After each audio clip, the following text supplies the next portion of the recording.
Hi guys! Welcome back again to my channel. So for today's video nga ay may i-share tayo na 10 loan apps na halos lahat ay hindi kailangan ng payslip, isang ID lang at hindi nga hassle utangan. So itong video na to ay request ni Sis Raven. Ayan, sabi niya is asking lang po sa loan apps na hindi hassle. Ayan, ibig sabihin walang sobrang daming kailangang i-provide or ibigay na information at ayun, pwede po ba kayong mag-suggest? So, syempre, sasabihin ko din yung suggestion ko, yung mga na-try ko na talaga at nagtanong nga din ako sa ibang mga viewers ko dito sa may aking community at sa aking Facebook page.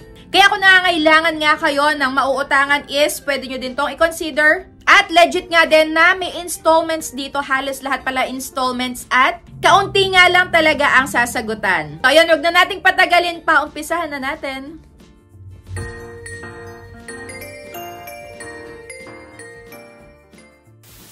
At para nga pala sa ating pamigay, ayan, may bago akong post dyan sa aking Facebook page, i-check nyo na lang. So, meron na naman tayong panibagong iPhone na ibibigay. Ayan, maraming salamat sa mga sumusuporta.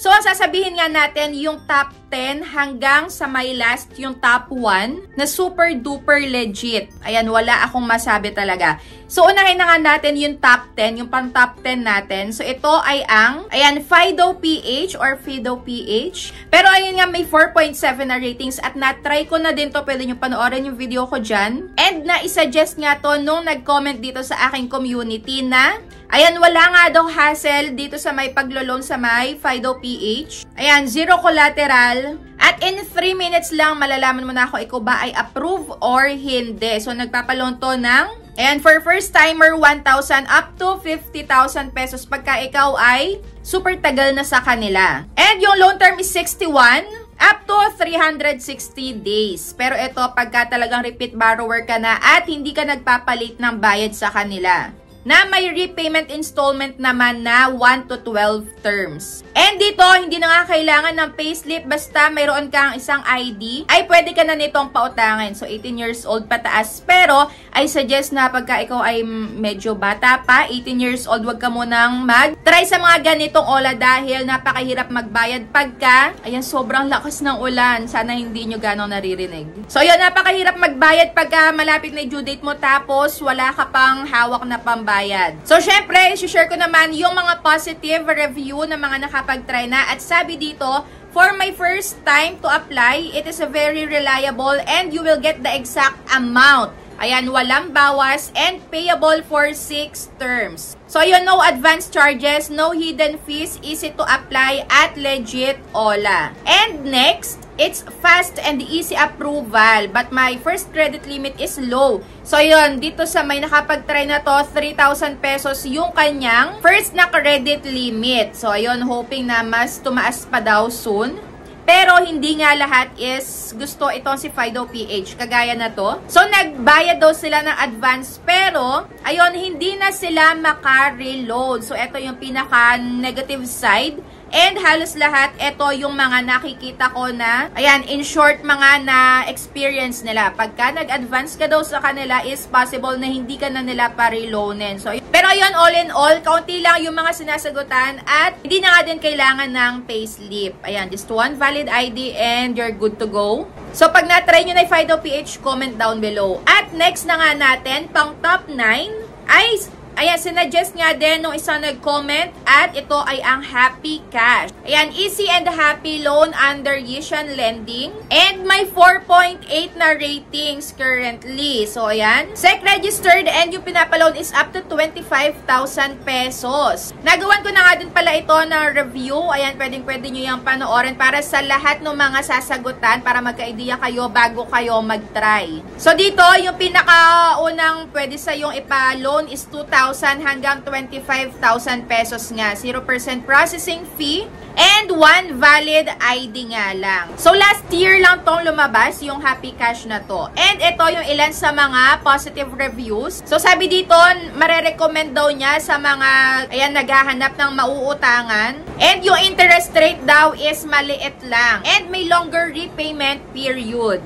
And next, ito pa, nakakailang loan na ako dito. So, though may pagkataasan yung interest, but this Ola is much better than other Ola na meron kayo. So, syempre, meron din tong negative side. And ito yung mga feedback nung mga nakapag-try na. So, yun, maganda nga naman daw. Kaso, ang downside is once na-settle mo or nag-settle ka in advance, hindi ka na makaka-reloan. So, ako, laging ahead ng week magbayad. Kaso nga lang, ayon, nung magta-try na ulit siya, ay na-decline na siya. And pwede pa daw siya ulit makapag-try ng, ayan, more than a month pa.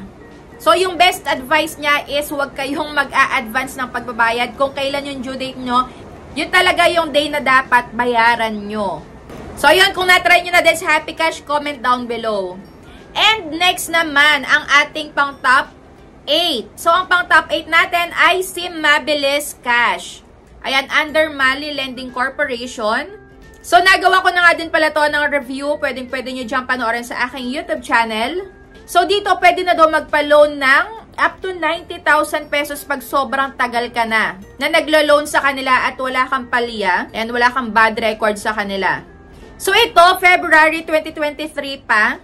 At meron kang choice na pataasin pa yung credit limit mo pagka pinrovide mo ang mga to. So, not necessary naman na i-provide mo lahat.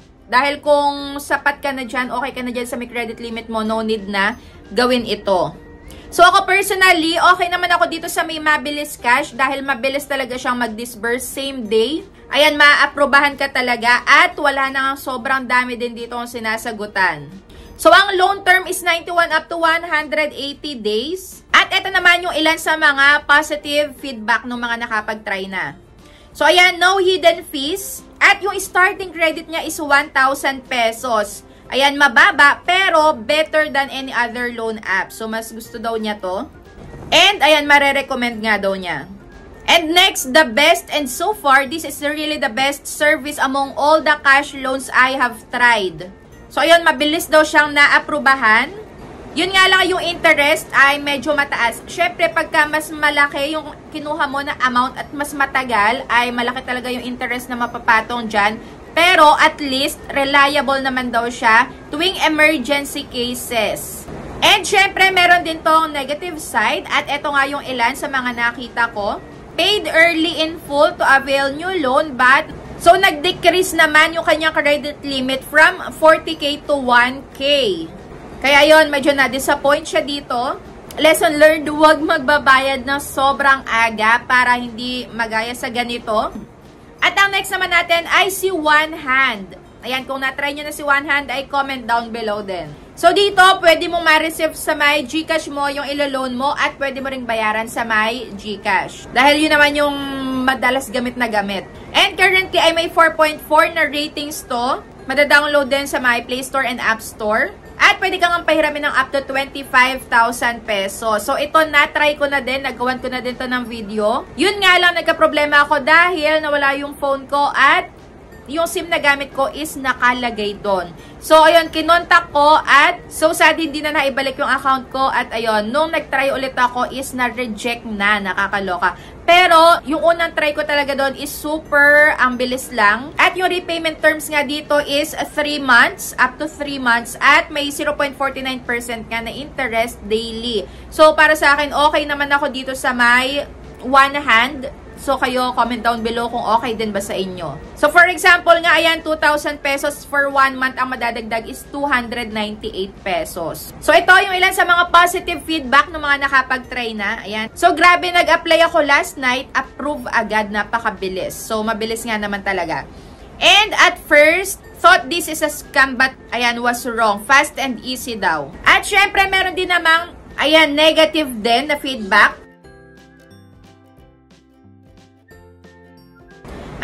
Top 7 naman natin ay si Atome. And currently ay may 4.9 na ratings. So ayan, buy now and pay later platform din to na pwede mo ngang magamit at bayaran in multiple payment. And minsan meron din daw tong options na 0% interest. Ayan, for a limited time. And yung payment method nga pala na to is available sa may mga participating online and offline retailers, including those na nag-a-accept nga ng Mastercard. So ayan, nag-o-offer din kasi to ng cash loan. Hindi lang siya puro buy now and pay later. So pwede ka din ditong mag-cash loan na talagang pera mo siyang mawi-withdraw. So yun, sa may cash loan, pwede ka naman nilang bigyan ng up to 50,000 pesos.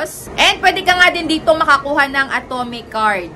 Ayan, makikita mo yan sa may kanilang application. Pwede ka dyang mamili. And no hidden fees. Ayan, madadownload mo yan sa may App Store and Play Store. And nag-i-start nga pala yung interest rate ng 1.75%. And yung eligibility basta 18 years old pataas at meron kang valid Philippine ID and bank account, pwede ka na ditong makapag-try. So yun, pwede ka mamili ng 6 or 12-month payment option and syempre with additional interest fees. So, ito naman yung mga positive feedback from Atome. So, ayan, sobrang ganda ng service ng Atome. Magagamit mo in times of, ayan, crisis or for emergency purposes. And next, ayan, almost 1 year ko nang ginagamit to. And I started from 5,000 credit limit and now 18,000 na yung credit limit niya. Plus, meron pang Atome cash loan na 3,000. O, diba? Bongga din tong si Atome. And syempre, soon mag-a-upload din ako ng about dito sa My Atome. And syempre, meron din namang negative feedback. So, ayun ang sabi niya, approve nga sa Atome. Wala namang physical card na pinadala. So, anong gagawin ko nito? Hindi makapunta sa store, hindi magamit. So, hanggang ngayon, wala pa din. So, yun, pag ganito naman na na-experience nyo, pwede nyo silang kontakin sa email. At ang pang top 6 naman natin ay ang Cashalo or Cashalo. So, ayan, currently, meron din akong loan dito worth 5,000 pesos and dito, wala nga palang mababawas at 27 days yung pinili ko. So, sa loob ng 27 days, ang pinakatubo ng 5,000 pesos ko ay 805.50 dahil meron tong kasama na insurance. Yan, yung Coco Life. So, okay na okay din ako dito sa may Cashalo dahil ang tagal ko bago na aprobahan dito. Pero, ayun, super sulit naman. Kaya wag kang susuko sa mga tingin mo is super good naman na Ola. At talagang maaasahan. So, syempre, meron din ditong hindi magandang feedback yung mga nakapag-try na at ito yung ilan sa kanila. So, yun, try this for an emergency pero hindi na niya pinagpatuloy dahil may hinihingi sila na wala daw siya.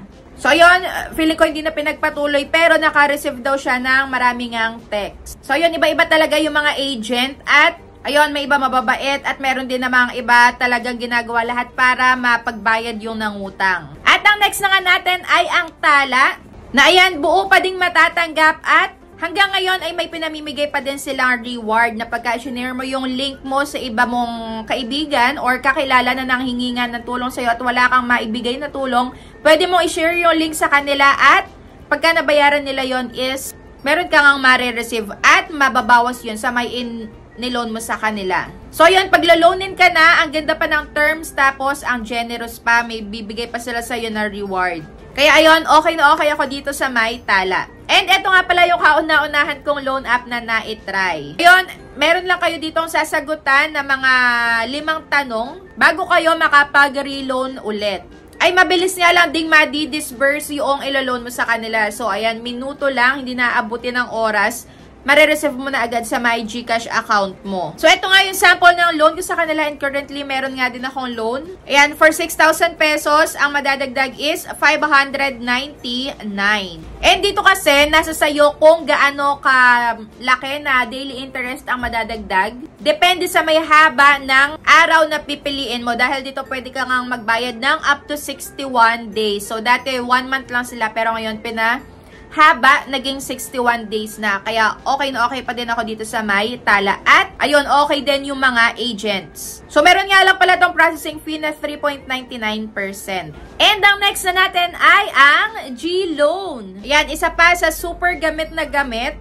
Dahil talaga nga namang mapagkakatiwalaan sa oras na pangangailangan. Yung tipong wala pang isang minuto is nando na agad sa may GCash wallet mo yung ine-loan mo dito sa may GLoan. So, ayan, tatlo yung mauutangan dito. Isang GLoan, GGives, at GCredit. So, yun, sa may GGives naman ay pwede kang magbayad ng internet dyan, ng bills, ng installment. And the same as GCredit din, pagka meron kang babayaran, pwede mong gamitin yung credit limit mo dito. Pero ang pinaka-the best nga dito is si GLoan. Dahil pwede mo nga itong bayaran ng, ayan, monthly. So ako, lagi, 9 months lang yung pinipili ko. At may interest rate nga pala to na 3.99%. At isa pa, kaya okay na okay ako dito sa GLoan dahil meron kang marireceive na cashback pagka advance ka ng pagbabayad sa kanila. So, yun yung kinagandahan dito. Ang generous din ni GLoan. So, kung natry nyo na din yun na makareceive ng cashback, is comment down below kung magkano. Dahil meron nga din nagsasabi na iba na hindi naman daw totoo na merong natatanggap na cashback. Ayan, padami lang daw ng views. So, ayan, comment down below kung totoo ba talaga or hindi. Dahil, ayun, totoo talaga to. Ewan ko sa iba. Bakit sinasabi yun? So, yun na nga. Ang next na natin ay si Maya Easy Credit. So ito, okay na okay din ako. Walang makakaltas pagka nag-loan ka and payable in 1 month. So 30 days to. At ang liit lang din ng tubo. So lagi ko tong ini-include pagka gagawa ako ng ganitong mga loan apps na talagang maaasahan dahil talaga nga namang maaasahan. So, kung wala ka pang Maya Easy Credit, ay mag-download ka na. Dahil talagang marerecommend ko to sa inyo. Ang liit lang din ng tubo. For example, nag-loan ka dito ng 2,000 pesos. For 1 month, ang magiging tubo lang is 119 para sa service fee at document stamp tax na 1.23. So, yun lang yung madadagdag. 2,120 plus. Ayan, pagka na-offeran kayo, i-grab nyo na agad. Pagka naman na-offeran kayo, is wag nyong sasayangin dahil ako, for first time user, nakapag-loan ako dito ng siguro 7,000 or 9,000 pesos. Pero ganon, talagang gamit na gamit. At ngayon, meron akong 14,500 pesos na pwede ngang i-loan dito.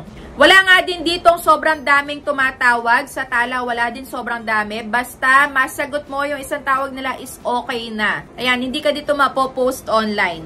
And last na nga, ayan, walang iba kundi ang pinakatapuan ko pa din na utangan, ang S-Loan. Ayan, ang super gamit na gamit ko. Talagang bonggang-bongga.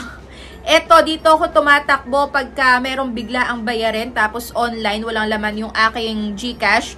So, ayan, S-Loan ang katapat. So, currently, meron akong 60,000 pesos na credit limit at, ayun, para sa akin, okay na okay din dahil may 4.95 na interest nga per month at up to 12 months mo kasi siyang pwedeng bayaran. So, hindi mo namamalayan, nakakayari ka na pala ng pagbabayad dito. Dahil hati-hati nga at, ayan, for example, yung 5,000 pesos na uutangin mo at sa loob ng 6 months, ang pinaka-interest lang na madadagdag is 1,484. O, diba? 6 months, pero 1,000 mahigit lang ang pinakatutubuin. Pero kung sa iba yan, sobrang laki na. Kaya ayun, okay na okay ako dito sa may S-Loan at para magkaroon ka ng S-Loan, kailangan good payer ka muna sa may S-Pay Later mo. So, saan ba makikita yung S-Loan? Diyan sa may Shopee app mo. I-open mo lang yung Shopee app mo dahil baka meron ka nang offer dyan or hindi mo lang na-activate. So, yan, pag nag-loan ka pala dito, pagka winidraw mo, mapupunta yan sa may Shopee Pay mo at pag napunta na sa may Shopee Pay mo, pwede mo na siya i-transfer sa GCash account mo. So, yun lang. Yun ang ating top 10 na hindi hassle. At, ayan, halos lahat hindi kailangan ng payslip. Basta may 1 valid ka is okay ka na. So, ayun, nasa sa inyo pa din yung decision kung itatry nyo yung mga to. Pero, ayan, kahit na anong loan app pa yan na makita nyo is basahin nyo muna lahat-lahat. Yung loan details, yung terms, kung kailan talaga yung due date para malinaw ang lahat. So, ayun lang. Kung meron pa kayong gustong idagdag na hindi hassle utangan at hindi kailangan ng payslip, ay comment down below. So, ayun lang. Thank you for watching and see you on my next vlog. Bye!